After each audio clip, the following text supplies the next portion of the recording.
नमस्कार दोस्तों, मैं प्रणव आप सभी का स्वागत करता हूं अपने वीकली निफ्टी बैंक निफ्टी के एनालिसिस वाले वीडियो के अंदर में।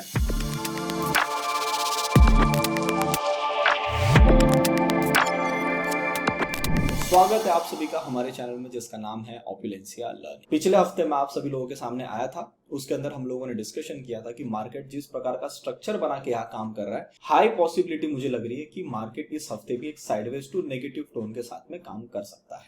तो अगर आप देखेंगे मार्केट जिस तरीके से इसने ओवरऑल काम किया वही साइडवेज टू नेगेटिव आके ही काम किया। तो अब इस हफ्ते में क्या हो सकता है, आने वाले हफ्ते की बात करते हैं और इस हफ्ते के हमको थोड़ा ट्रेंडिंग मूव देखने को मिल सकता है या नहीं मिल सकता है उसके बारे में भी हम यहाँ पे एनालिसिस करेंगे। तो वीडियो में आगे बढ़ने से पहले जितने भी लोग चैनल पे फर्स्ट टाइम आइए, मेक श्योर करिए कि यहाँ पे मैं जो कुछ भी एनालिसिस देता हूँ that is purely my point of view. तो मेरे एनालिसिस को ध्यान से सुनिएगा, पेपर पेन लेके बैठिए, साथ में नोट्स बनाते हुए चलिए और जब भी आप इसके अंदर में कहीं भी पोजीशंस बनाएंगे make sure you ask your financial adviser. So दोस्तों, लास्ट वीक का सेटअप और इस वीक के सेटअप के साथ में फिर मेरा व्यू इस बार ये निकल के आता है कि मार्केट जिस तरीके से आज क्लोजिंग करके गया, मतलब फ्राइडे वाले दिन हमारी क्लोजिंग होके गई है, उस क्लोजिंग के अंदर में मुझे ऐसा नजर आता है कि हम फिर से हमारा जो पेंडिंग टारगेट नीचे की तरफ में बच गया है उसके लिए शायद हम वहां पे जा सकते हैं। लास्ट टाइम जब मैं आया था तब हमने देखा था कि ग्लोबल मार्केट्स के अंदर में भी इतना कुछ ज्यादा मुझे डिफरेंस नहीं दिख रहा था।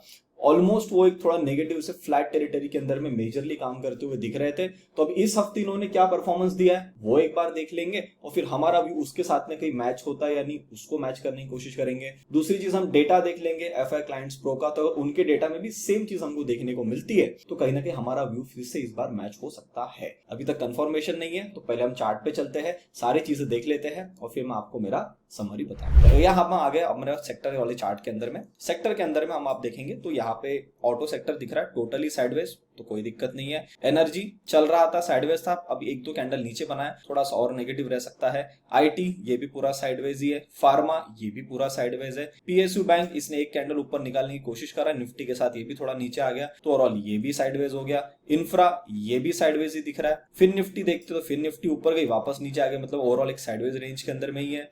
रियल्टी ये भी साइडवेज है, कमोडिटी ये भी साइडवेज है, कंजम्पशन ये भी साइडवेज ही दिख रहा है और एफएमसीजी देखते हो तो सर ये भी हमको साइडवेज ही नजर आता है। मेटल साइडवेज है पर बहुत अच्छी जगह के आसपास अपने आप को होल्ड करके रखा है, तो इसमें मुझे और कोई दिक्कत नहीं लग रही है। मीडिया देखते हो तो ये साइडवेज है पर धीरे धीरे ऊपर की लेग बनाता हुआ चल रहा है, तो कोई इसमें दिक्कत नहीं है। करेक्शन करना भी चाहता है मीडिया तो यहां तक बिंदास कर सकता है 2170 के आसपास में। मिड कैप के अंदर फिर भी इन्होंने स्ट्रक्चर बनाया कि शायद हम नीचे की तरफ में गिर सकते हैं। अब ये एक दुविधा वाली सिचुएशन है क्योंकि इनके अंदर में करेक्शन पेंडिंग और मेरे हिसाब से इनकी करेक्शन यहां तक आनी है 36363 तक। तो अगर इनको यहां तक आना है और अभी 38470 पे, तो फिर इतनी बड़ी गिरावट हो सकती है क्या, तो उसको समझने के लिए हमको थोड़ा सा समय देना पड़ेगा और उसको ऑब्जर्व करना पड़ेगा।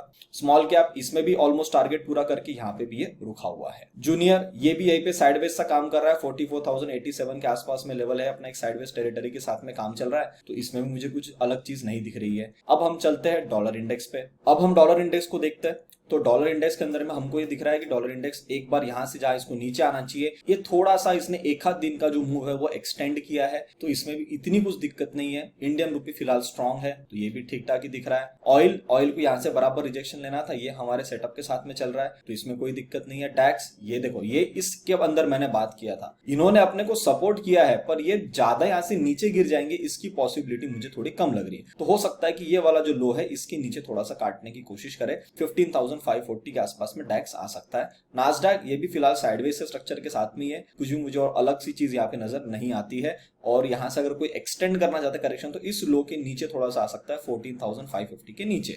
डाउ जोन्स इसके पास तो जगह ही नहीं बची है पर फिर भी बहुत कुछ हो गया, इसने एक बार रिटेस्ट कर दिया, दो बार रिटेस्ट कर दिया, अब तीसरी बार आएगा तो फिर ये लेवल वीक हो जाएगी। तो इस हफ्ते ये ऑब्जर्व करना है कि क्या डाउ जोन्स यहां से नीचे की तरफ में आएगा। आगे चलते तो बोवेस्पा मुझे यहाँ पे साइडवेज स्ट्रक्चर के साथ में दिख रहा है, कुछ भी इसके अंदर में अलग सी चीज नहीं दिख रही, यहाँ पे समय बिता सकता है बोवेस्पा। एसएनपी को देखते ये भी यहाँ समय बिता सकता है। मीनवेल अगर इस 4307 की लेवल को टच करना है, क्योंकि यहाँ पे इसने इसको लास्ट टाइम टच नहीं किया, ऊपर गया वापस नीचे, अब यहाँ इसको टच कर देगा तो इसका पुराना वाला काम जो है वो पूरा हो जाएगा। कॉपर को देखते तो कॉपर ने बहुत अच्छा हमारे लेवल से बाउंस लेके खड़ा है, तो ये बहुत अच्छी जगह पे खड़ा है।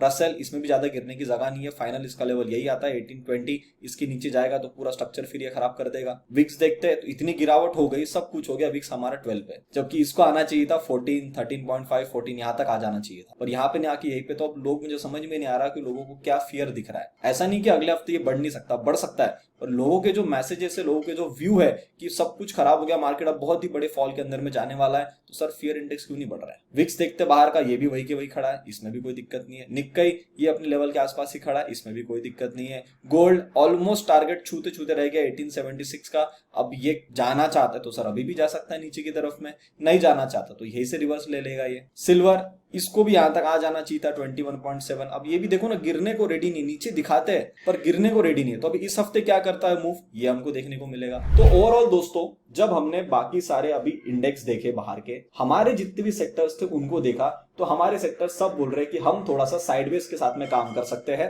रही बात नीचे गिरने की, तो नीचे गिरने के अंदर में सिर्फ small cap and mid cap, जो मैंने आपको टेलीग्राम के ऊपर में ऑडियो में भी बताया था, यही दो इंडेक्स है जिसके अंदर आपको ध्यान रखना है, क्योंकि यही दिक्कत करेंगे आपके पोर्टफोलियो के साथ में और मार्केट के एक थोड़ा सा फॉल के साथ में। तो अभी ये फिर दिखा रहे हैं कि हम गिरेंगे, पर अभी गिरेंगे या नहीं ये भी किसी को नहीं पता, क्योंकि इन्होंने सेम चीज 2 बार इसके पहले कर चुकी है। उसके बाद वो क्या करते, 2 दिन दिखाते मैं नीचे गिरूंगा और वहां से डबल चाल ऊपर में चल लेते हैं। तो ये हमको देखना है। प्लस बाहर के जितने भी इंडेक्स है ये भी कहीं रुकने वाले हैं, ज्यादा गिरावट किसी में नहीं है, थोड़ी बहुत 1-2 इंडेक्स में जो गिरावट बची है, इस फॉल को अगर वो कंसिडर करते हैं तो इसी के दौरान हम भी निफ्टी बैंक निफ्टी भी थोड़ा सा नीचे की तरफ में और आ जाएंगे, और वो कौन से लेवल तक आएंगे उसके बारे में तो हम यहाँ पे डिस्कशन आगे में कर ही लेते हैं। वीडियो में आगे बढ़ने से पहले जितने भी लोग मंथली पेड कॉल सर्विस को ज्वाइन करना चाहते हैं, आप सभी लोगों के सामने यहाँ पे रिवाइज्ड प्राइस आ रही होगी। 18 अगस्त के बाद से हमारी प्राइसेस जो है वो रिवाइज हो चुकी है। तो आप जब कभी हमारी सर्विसेज लेंगे, you will get this 4 packages. अगर आप लॉन्ग टर्म पोर्टफोलियो बनाना चाहते हैं हमारे साथ में, तो उसके लिए जो चार्जेस आपको यहाँ दिखाई दे रहे होंगे, तो ये अभी नए चार्जेस से रिवाइज जो हमने करे हुए हैं। और जिन लोगों के पास में पुराना पोर्टफोलियो है, this is something new which I have launched, जिन लोगों के पास में पुराना कुछ अच्छा पोर्टफोलियो है, अब उनको ऐसा लग रहा है कि नहीं उसके अंदर में उतना रिटर्न नहीं बन रहा है, and they again want to reconstruct that particular portfolio, और उस स्टॉक को जो हमारे पास पुराने पड़े हुए हैं उसको हमने बेचना चाहिए, कैसा मैनेज करना चाहिए, अगर आपको वो सर्विस लेना है तो उसका पैकेज आपके सामने यहाँ पे आ रहा है। तो आप रिकंस्ट्रक्ट योर पोर्टफोलियो का भी सर्विस ले सकते हैं। सारी जिम्मेदारी हमारे ऊपर रहेगी कि हम आपको बताएंगे कि आप कहां पे गलती किए, कहां पे सही टाइम पे आपने माल नहीं बेचा, तो अब उसके साथ आप बेस्ट पॉसिबल आउटकम में क्या कर सकते हो। फिर लेना नहीं लेना obviously that will be your point of view, और मेरे तरफ से उसके अंदर में आपको 6 स्टॉक्स का भी जो बास्केट वहां पे प्रोवाइड किया जाएगा। तो मेरे तरफ से जो स्टॉक्स वो आपको दूंगा मैं, और आपके पास में जो कोई भी पुराने होल्डिंग्स है उसको किस तरीके से मैनेज करेंगे उसके लिए भी हमारा एक 1-to-1 कन्वर्सेशन होगा, ऑलमोस्ट फॉर 15 to 20 मिनट्स। वहां बैठ के हम लोग एक बार पूरा व्यू में आपको बता के जाऊंगा। तो ये कुछ हमने नया शुरू किया, तो सोचा आप लोगों के सामने पहले शेयर करती है। अच्छा, एक और चीज, YouTube के ऊपर भी जो भी लोग हमारे मेंबरशिप लेते हैं उनके लिए अब नई प्राइसिंग आ चुकी है, तो आपको नई प्राइसिंग के तरफ में ध्यान रखना है।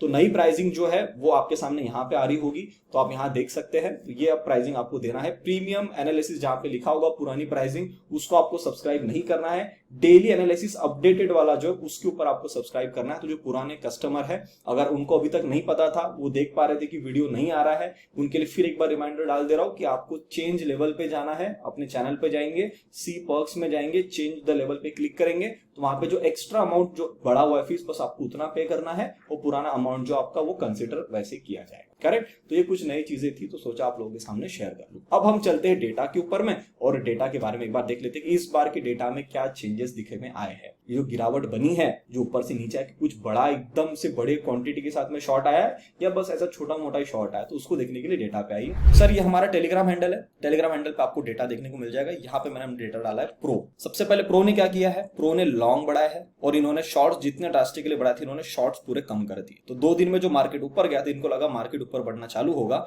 डिस्काउंटेड रेट मिल रहे, तो शायद ये अभी अपना लॉन्ग बढ़ा रहे हैं। ठीक है, कोई दिक्कत नहीं है। एफआईज ने लॉन्ग बढ़ाए थे, कांस्टेंट लॉन्ग रखे हैं, अभी आखिरी दिन में गिरे, थोड़ा सा शॉर्ट बढ़ा के गए। मतलब ये हमारे व्यू के साथ में मैच कर रहा है कि हम थोड़ा सा नीचे आ सकते हैं। इन्होंने लॉन्ग्स एकदम से कम नहीं किए, शॉर्ट एक दिन के लिए बढ़ाए, ओवरऑल शॉर्ट इनके पास में कम थे, आखिरी दिन में थोड़ा सा बढ़ा के गए। ये एकदम भाई सही काम कर रहे हैं।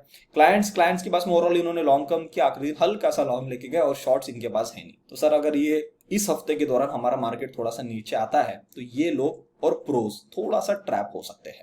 अगर डीआईज को देखता हूं, डीआईज ने हल्की सी बाइंग करी क्योंकि इनको लेवल अच्छी मिल रही थी, शॉर्ट तो इन्होंने ज्यादा कुछ करे नहीं है। तो ओवरऑल अगर मैं इन सारे डेटास को देखता हूं, तो मुझे लगता है कि प्रो का डेटा आने वाले हफ्ते में पलटेगा। एफआईज का डेटा यहां से शिफ्ट होकर यहां पे शिफ्ट होना चाहिए, और क्लाइंट्स का डेटा यहां से शिफ्ट होकर यहां पे शिफ्ट होना चाहिए। तो अगर ये तीनों डेटास, ये तीनों चीजें हमारे साथ मैच करती है, DIs की बाइंग तो हल्की हल्की शुरू हो गई है। तो कहीं ना कहीं मुझे ऐसा लगता है कि 19,115, 120 राउंड ऑफ कर लूं तो 150, यहां तक हम एक बार टिक लगाने के लिए, चाहे मंडे, चाहे ट्यूसडे या वेडनेसडे, कभी भी इस हफ्ते के दौरान एक बार हम वहां तक अगर आते हैं तो वहां हमको अब क्रूशियली देखना है कि हम वहां पे सपोर्ट कर पा रहे हैं क्या। अगर हम वहां पे संभल पा रहे तो ठीक है, अगर नहीं संभल पा रहे तो सर फिर वहां कुछ दिक्कत होने वाली है। इसका मतलब सेलिंग कुछ आ रही है। अब उसका जो कारण होगा वो कारण तो आज हमको पता नहीं होगा, वो कारण हमको आने वाले समय में पता चलेगा कि मार्केट किस चीज को डिस्काउंट कर रही थी। मेरा ऐसा मानना है कि हम ज्यादा नीचे नहीं जा पाएंगे, क्योंकि मार्केट को एक बार यहां से एक ऊपर की चाल बनानी है। बहुत सारे लोगों ने टॉप पे बुलिश हो किया, उनको और थोड़ा माल चिपकाना है,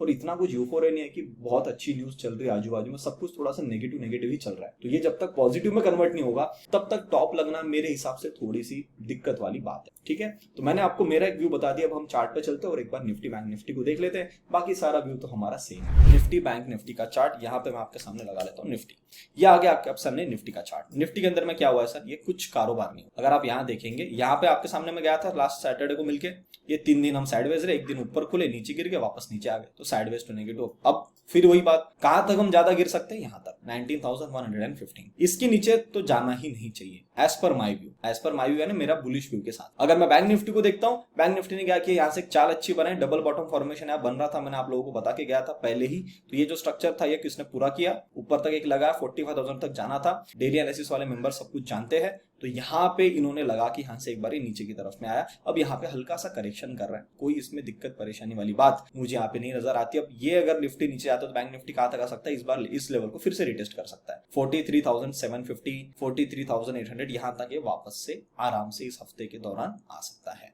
तो अगर यहाँ पे मैंने आपको अगर जो भी व्यू अभी शेयर किया है निफ्टी बैंक निफ्टी, मुझे ऐसा लग रहा है यहाँ से इसको इस स्ट्रक्चर के साथ में अगर यहाँ गिर गया, यहाँ तक आके यहाँ से एक बार बाउंस तो लेना है। अब 19,600 तक इसको बाउंस तो लेना था, तो इसने इस हफ्ते के दौरान ही ले लिया। मेरा ऐसा मानना है कि 600 के भी ऊपर जाके 700 के आसपास कहीं बाउंस आएगा इसका, ये आना चाहिए। अगर इसको अपना पूरा स्ट्रक्चर कंटिन्यू रखना है, पूरा जो लोगों के सेंटिमेंट से, लोगों का जो व्यू है, ट्रैपिंग मूव कंटिन्यू रखना है, तो इसको सर ये वाला मूव देना है। और बैंक निफ्टी को अगर मैं देखता हूं तो बैंक निफ्टी यहाँ जा खड़ी, यहाँ से ज्यादा मैं एक्सट्रीम कंडीशन बोल दूं ना तो 43,700, यहाँ तक आके यहाँ से इसको संभल के धीरे धीरे वापस से 45,000 के ऊपर में आना। तो ये इसका एक बाउंस जो है, वो सिस्टमैटिक बाउंस जिसको बोलते हैं, वो यहाँ पे आपको पूरा होता हुआ मिलेगा। तो दोस्तों मैंने आपको पूरा व्यू बता दिया, बाहर के मार्केट्स, हमारे सेक्टर्स, हमारे DIs, FIs, क्लाइंट्स, प्रो का डेटा क्या हो रहा है। न्यूज इतनी कुछ नेगेटिव नहीं है, उल्टा चंद्रयान की हमारी अच्छी न्यूज आई है, तो न्यूज ठीक ठाक से चल रही है। थोड़ा सा एक यूक्रेन और रशिया वाली जो न्यूज है, मेरे को लगता है उसको शायद मार्केट थोड़ा सा फैक्टर इन कर रहा होगा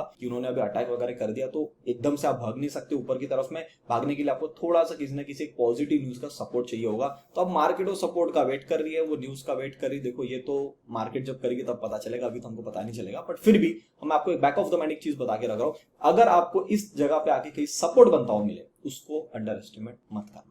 ठीक है, तो दोस्तों मैंने अपना व्यू पूरा आपको शेयर किया, पूरा ईमानदारी से आपको पूरे नॉलेज विद लॉजिक शेयर किया। अब आपको ईमानदारी से सिर्फ 2 चीजें कर लेना चाहिए। वीडियो यहाँ तक देख रहे हो, अच्छा लगा तो लाइक बटन जरूर दबाइए, अपने विचार मुझे कमेंट सेक्शन में बताइए, और चैनल अभी तक देख रहे हो, चैनल को सब्सक्राइब नहीं किया तो जाता है चैनल को जरूर सब्सक्राइब कर लीजिएगा। तब तक के लिए आप सभी लोग देखते रहिए ऑपुलेंशियल लर्निंग। हम मिलते हैं बहुत ही जल्द अगले वीडियो में, तब तक के लिए नमस्ते।